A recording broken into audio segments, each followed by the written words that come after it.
Sungguh tidak ada Allah dan Tuhan seperti Engkau, ya Aba, ya Bapa, yang kasih setianya tak pernah berubah, dulu, sekarang, sampai selama-lamanya. Kami ada sebagaimana kami ada hari ini, itu semata-mata karena kebaikan dan anugerah-Mu yang begitu berlimpah dalam hidup kami ini. Mari kita berdoa bersama-sama. Ulangi seperti apa yang saya ucapkan. Bapa kami yang ada di dalam surga, dikuduskanlah nama-Mu, datanglah kerajaan-Mu, jadilah kehendak-Mu di bumi ini seperti di dalam surga. Bapa yang baik, berikanlah kami pada hari ini rezeki yang menjadi bagian kami secukupnya, cukup untuk memberikan pinjaman kepada banyak bangsa, sedangkan kami sendiri tidak punya pinjaman, cukup untuk menjadi saksi Tuhan, mulai dari Yerusalem, Yudea, Samaria, sampai ke ujung-ujung bumi. Cukup untuk menjadikan semua bangsa murid Kristus dan membaptis mereka dalam nama Yesus. Terima kasih Bapa untuk rezeki yang secukupnya, dan ampunilah dosa-dosa kami, ampunilah kesalahan kami, seperti kami pun mengampun orang-orang yang bersalah kepada kami. Dan janganlah masukkan kami ini ke dalam pencobaan, tetapi bebaskanlah kami dari segala yang jahat. Sebab Engkaulah yang mempunyai kerajaan, kuasa, dan kemuliaan sampai selama-lamanya. Dalam nama Tuhan Yesus, kami sudah berdoa. Haleluya, haleluya. Mari Bapak Ibu sekalian, yang kita bersama-sama secara serempak dan serentak kita akan menggemakan Mazmur 91 dengan suara yang keras, dengan suara yang lantang dari tempat kita masing-masing. Firman Tuhan berkata, mati dan hidup dikuasai oleh lidah. Siapa suka menggemakannya akan memakan buahnya. 2, 3. Mazmur 91. Orang yang duduk dalam lindungan yang maha tinggi dan bermalam dalam naungan yang maha kuasa akan berkata kepada Tuhan, tempat perlindunganku dan kubu pertahananku, Allahku yang kupercayai. Sungguh Tuhanlah yang akan melepaskan aku dari jerat penangkap burung dan dari penyakit sampar yang busuk. Dengan kepaknya Tuhan akan menudungi aku. Di bawah sayapnya aku akan berlindung. Kesetiaan Tuhan ialah perisai dan pagar tembok. Amin, amin, amin. Terjadi di dalam nama Tuhan Yesus. Aku tak usah takut terhadap kedahsyatan malam, terhadap panah yang terbang di waktu siang, terhadap penyakit sampar yang berjalan di dalam gelap, terhadap penyakit menular yang mengamuk di waktu petang. Walau 1.000 orang rebah di sisiku dan 10.000 di sebelah kananku, tetapi itu tidak akan menimpa aku. Aku hanya menontonnya dengan mataku sendiri dan melihat pembalasan terhadap orang-orang fasik. Sebab Tuhan ialah tempat perlindunganku, yang maha tinggi telah kubuat tempat perteduhanku. Amin, amin, amin. Terjadi di dalam nama Tuhan Yesus. malapetaka tidak akan menimpa aku, dan tulah tidak akan mendekat kepada kemahku. Sebab malaikat-malaikat Tuhan akan diperintahkan oleh Tuhan kepadaku untuk menjaga aku di segala jalanku. Para malaikat Tuhan akan menatang aku di atas tangannya, supaya kakiku jangan terantuk kepada batu. Singa dan ular tedung akan aku langkai. Aku akan menginjak anak singa dan ular naga. Amin, amin, amin. Terjadi di dalam nama Tuhan Yesus. Sungguh hatiku melekat kepada Tuhan, maka Tuhan akan meluputkan aku, Tuhan akan membentengi aku, sebab aku mengenal nama Tuhan. Bila aku berseru kepada Tuhan, Tuhan akan menjawab.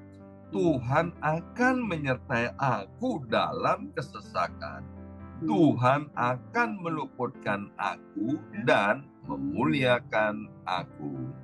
Dengan panjang umur akan Tuhan kenyangkan aku, dan akan Tuhan perlihatkan kepadaku keselamatan daripadanya. Amin, amin, amin.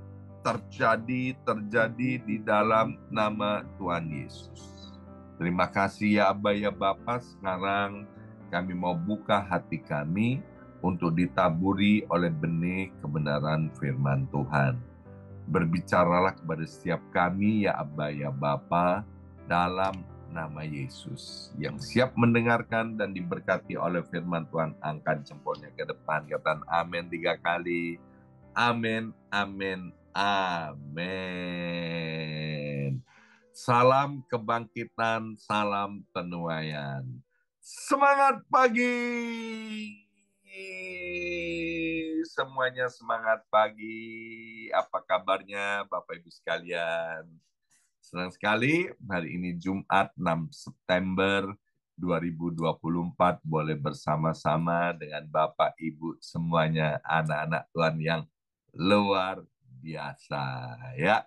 Masih dalam seri pertumbuhan ya.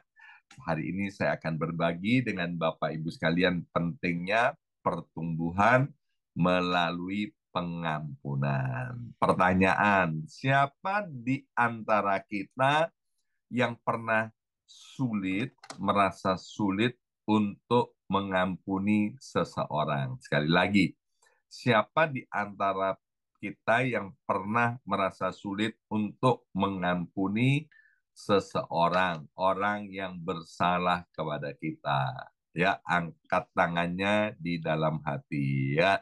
Kalau saya angkat tangan begini ya, saya pernah merasa sulit, amat sangat sulit untuk mengampuni seseorang ya. Jadi kalau ada Bapak Ibu sekalian yang kemudian merasa kesulitan untuk mengampuni orang yang bersalah, kemudian memendam kekecewaan, dendam, dan kebencian, itu adalah hal yang biasa, Bapak Ibu sekalian, hal yang wajar.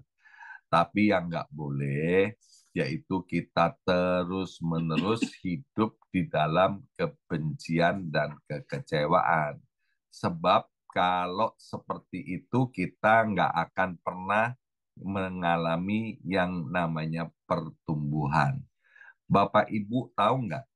Kalau kita membenci seseorang, ya sekali lagi, kalau kita membenci seseorang, Alkitab berkata itu sama dengan membunuh manusia. Wow, ya kan? Membenci seseorang itu sama dengan membunuh manusia. Ya, setelah saya tahu ayat firman Tuhan ini, jadi waktu itu pernah di dalam satu masa saya nggak pernah dan nggak mau mengampuni orang yang bersalah kepada saya. Padahal saya sudah menjadi orang yang percaya.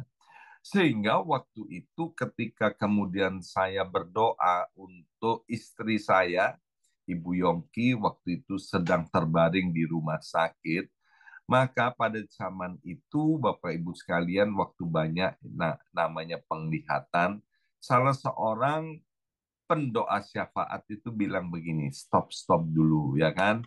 Dia bilang begini, Pak Yongki, aku kok melihat di dalam tubuhnya Pak Yongki itu ada ularnya, ya kan? Terus mungkin ada sesuatu yang nggak benar nih di hadapan Tuhan, karena gambar ular itu artinya kenajisan atau sesuatu yang nggak baik di hadapan Tuhan. Bukankah ular itu juga lambang daripada si jahat atau iblis? Kemudian saya periksa hati saya, pikiran saya bilang oke, semuanya baik. Saya sudah melepaskan kuasa kegelapan, kemudian pornografi, kemudian jimat-jimat, semua yang tidak berkenan di hadapan Tuhan itu sudah saya musnahkan. Dan kemudian kami berdoa lagi. Waktu berdoa lagi, penglihatan itu masih sama yang diterima oleh pendoa syafaat itu. Jadi di saya ada ularnya, Bapak Ibu sekalian. Dan kemudian setelah beberapa kali doa syafaat itu diberhentikan dan saya dikonseling secara khusus oleh yang senior ada di tempat itu pada waktu itu Bapak Ibu sekalian.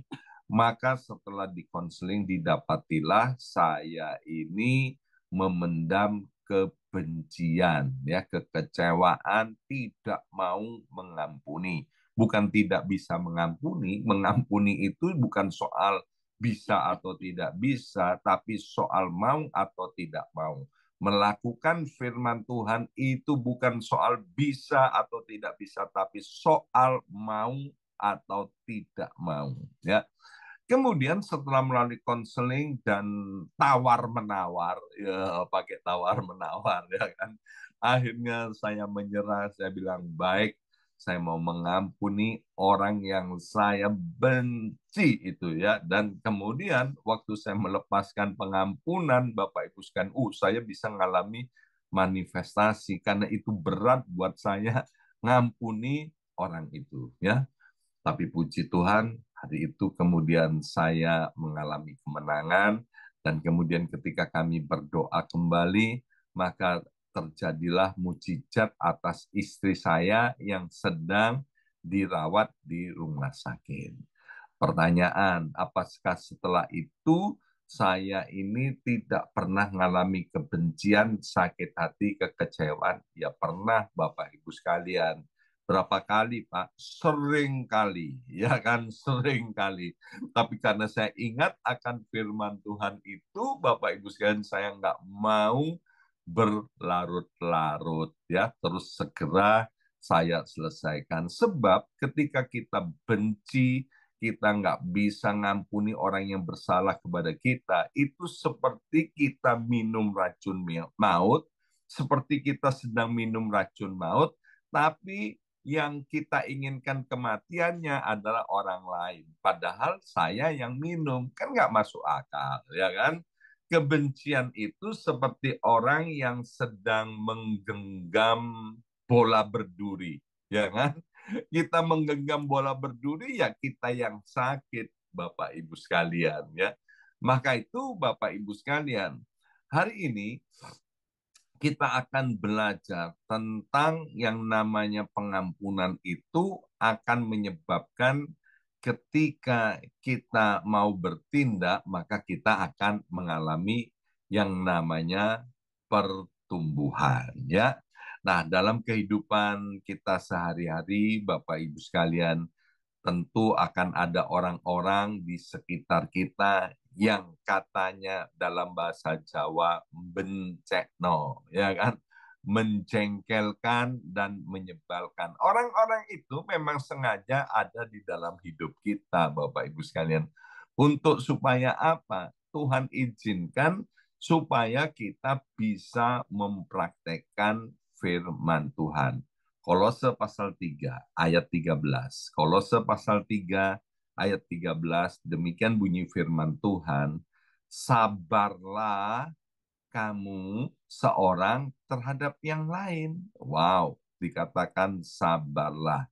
Dan ampunilah seorang akan yang lain apabila seorang menaruh dendam terhadap yang lain.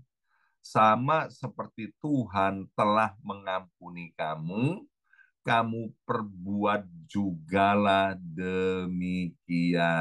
Ya, saya akan bacakan dalam terjemahan sederhana Indonesia. Dikatakan begini, janganlah kita melihat kelemahan saudara-saudari kita seiman, tetapi hendaklah kita saling memaafkan. Kalau ada yang melakukan kesalahan, ingatlah bahwa Allah sudah terlebih dahulu mengampuni dosa-dosa kita. Jadi demikianlah kita juga wajib saling memaafkan. Jadi luar biasa.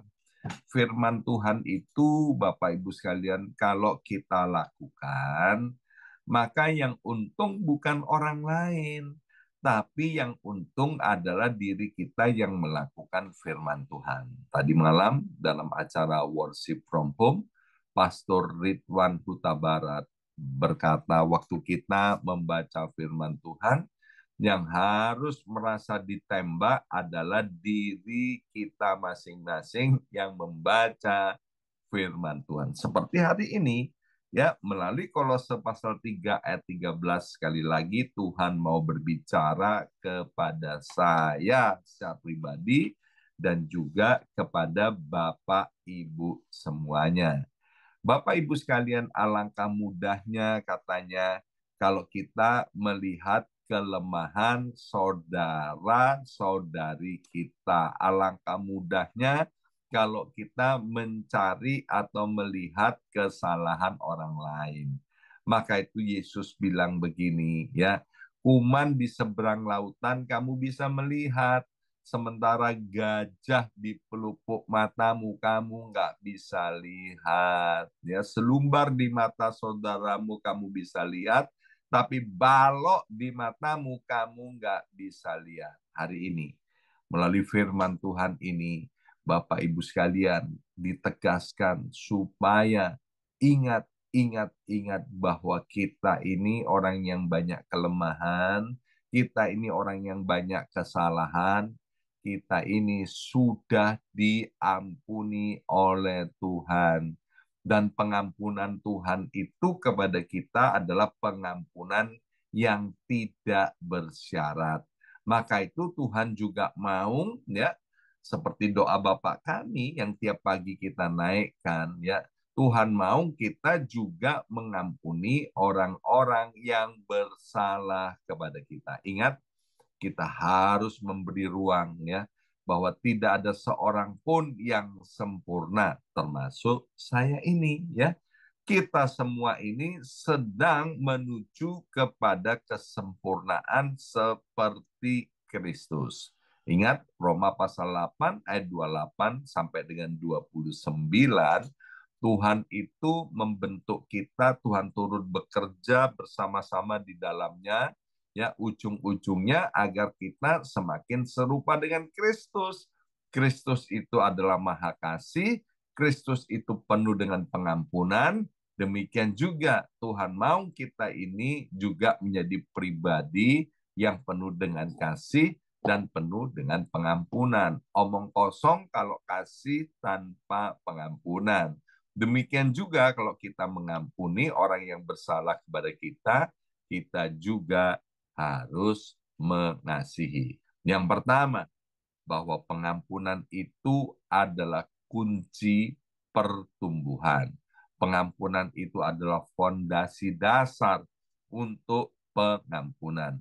Matius pasal 6 ayat 14 sampai 15, Matius pasal 6 ayat 14 sampai 15 dikatakan, karena jikalau kamu mengampuni kesalahan orang, Bapakmu yang di sorga akan mengampuni juga. Tetapi jikalau kamu tidak mengampuni orang, Bapakmu juga tidak akan mengampuni kesalahanmu. Ya, perhatikan Bapak Ibu sekalian. Jadi waktu kita pertama kali menjadi orang Kristen, pertama kali kita menerima Yesus sebagai satu-satunya Tuhan dan Juru Selamat pribadi kita, maka semua dosa-dosa kita yang menurut kita kecil, sedang, atau besar, apapun dosa yang pernah kita buat, Bapak Ibu sekalian, saat itu, seketika itu, sekonyong-konyong, mendadak sontak, itu diampuni, Bapak Ibu sekalian.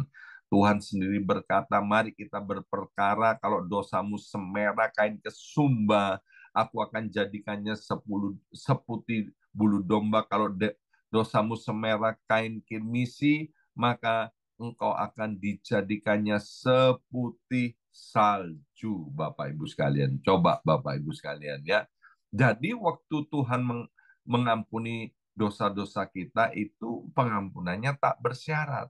Tapi sejak saat itu Tuhan juga mau kalau ada orang yang berdosa, orang yang bersalah kepada kita, Tuhan mau supaya kita mengampuni. Sebab kalau kita tidak mau mengampuni orang yang bersalah kepada kita, maka sejak hari itu kalau kita berbuat salah, maka kita juga nggak akan diampuni. Sekali lagi, sebelum kita terima Yesus, semua dosa-dosa kita waktu pertama kali terima Yesus itu diampuni, ya. Tetapi setelah kita menjadi orang percaya, Tuhan mau kita mengampuni orang yang bersalah kepada kita. Waktu kita tidak mau mengampuni orang yang bersalah kepada kita, maka Tuhan juga nggak mau mengampuni kesalahan-kesalahan kita. Jadi gimana? Kalau aku nggak mau mengampuni orang yang bersalah kepadaku, boleh nggak, Pak? Jawabannya, boleh. Asal kamu tidak pernah berbuat dosa lagi. Tapi kalau kita masih berbuat dosa lagi, Bapak Ibu sekalian ya, mau nggak mau, kita harus mengampuni orang yang bersalah kepada kita. Sebab kalau kita tidak mengampuni orang yang bersalah kepada kita, itu namanya dosa, ya. Dan upah dosa itu adalah maut. Sehingga karena kita hidup di dalam dosa, kita nggak bisa bertumbuh. Masih ingat peristiwa Yusuf? Yusuf itu kan mengalami tragedi yang luar biasa dalam hidupnya, ya. Dia dilukai, disakiti oleh saudara-saudaranya, ditelanjangi, Bapak Ibu sekalian ya. Bukan anak kecil, seorang pemuda ditelanjangi, Bapak Ibu sekalian. Setelah ditelanjangi, dimasukkan ke dalam sumur. Setelah itu dijual sebagai budak, kemudian ada di rumah Potifar, difitnah, dimasukkan ke penjara. Wow, itu prosesnya kurang lebih 13 tahun. Dan 13 tahun itu bukan 13 detik, Bapak Ibu sekalian. 13 tahun itu bukan 13 menit, tapi 13 tahun itu lama banget, Bapak Ibu sekalian ya. Lama banget. Itulah yang dialami oleh Yusuf, Bapak Ibu sekalian, penderitaan demi penderitaan akibat ulah daripada saudara-saudaranya. Jadi kita bisa mengerti kalau kemudian Yusuf kecewa, Yusuf benci, Yusuf dendam kepada saudara-saudaranya itu. Tapi Yusuf nggak seperti itu, Bapak Ibu sekalian ya. Yusuf dengan tulus hati akhirnya dia mau mengampuni saudara-saudaranya itu. Ketika Yusuf siap untuk mengampuni saudara-saudaranya, Tuhan angkat loh. Tuhan promosikan menjadi orang nomor 2 di Mesir, ya. Jadi saya percaya Bapak Ibu sekalian, itu bukan karena Yusuf sudah diangkat jadi orang nomor 2 di Mesir, baru dia mengampuni saudara-saudaranya. Saya percaya sebelum dipromosikan oleh Tuhan menjadi penguasa nomor 2 di Mesir itu, Yusuf hatinya sudah lapang, sudah mengampuni saudara-saudaranya. Seperti saya, Bapak Ibu sekalian, ketika saya sudah siap hati saya, maka ketika berdoa untuk istri saya, Bu Yongki, yang waktu itu ada di rumah sakit, maka Ibu Yongki itu mengalami kesembuhan, ya. Nah, yang kedua, Bapak Ibu sekalian, bahwa pengampunan itu membuang semua beban yang menghambat pertumbuhan. Jadi yang pertama, pengampunan itu adalah kunci untuk pertumbuhan, fondasi dasar untuk pertumbuhan. Yang kedua, pengampunan itu membuang semua beban yang menghambat pertumbuhan. Mari kita baca di dalam kitab Matius 11:28 sampai 30. Matius 11:28 ayat 30. Marilah kepadaku, kata Yesus, semua yang letih lesu dan berbeban berat, aku akan memberi kelegaan kepadamu. Pikulah yang kupasang dan belajarlah kepadaku, karena aku lemah lembut dan rendah hati, dan jiwamu akan mendapat ketenangan. Sebab kuk yang kupasang itu enak dan bebanku pun ringan. Bapak Ibu sekalian, kalau kita sedang dendam dan benci, kita harus ingat bahwa itu merupakan beban dalam hidup kita yang akan menghambat yang namanya pertumbuhan. Pengampunan itu membebaskan kita dari emosi yang negatif. Jadi waktu kita sakit hati, waktu kita kecewa, waktu kita dendam, biarlah kita mempraktekkan Matius 11:28 sampai 30. Kita datang kepada Tuhan dan kita serahkan kepada Tuhan. Ayat yang lain bilang begini, bahwa penghakiman itu bukan hakmu. Penghakiman itu bukan haknya saya. Penghakiman itu bukan haknya Bapak Ibu sekalian. Penghakiman itu adalah haknya Tuhan. Orang yang jahat, orang yang berbuat salah kepada kita, itu urusannya Tuhan, bukan urusan kita, ya.